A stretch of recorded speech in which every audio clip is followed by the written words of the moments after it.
Hello అందరికీ. ఇంతకుముందు వీడియోలో బాల్ గౌన్‌ని చూపించాను కదా! దాన్ని ఎలా స్టిచ్ చేస్తున్నారో ఇప్పుడైతే షార్ట్‌కట్‌లో చూపిస్తాను.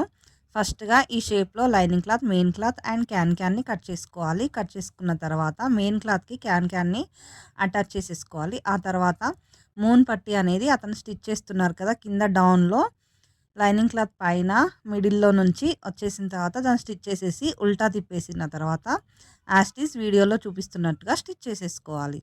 ఇలా స్టిచ్ చేసేసుకున్న తర్వాత లైనింగ్ క్లాత్‌కి పైన తిప్పేసేయాలన్నమాట. ఇలా తిప్పేసేసిన తర్వాత లోపల లైనింగ్ క్లాత్ ఉంటుంది కదా! దానికి మనము ఇప్పుడున్న మెయిన్ క్లాత్‌ని 3 పార్ట్స్ లాగా చేసేసుకొని ఇలా వీడియోలో చూపించినట్టుగా మార్కింగ్ చేసేసుకోవాలి. 2 ప్లేసెస్‌లో. ఫస్ట్ 3 ప్లేసెస్‌లో మనం ఈ మూన్ పట్టీ అనేది వేస్తామన్నమాట. ఫస్ట్ డౌన్‌లో అయితే వేసేసాం కదా!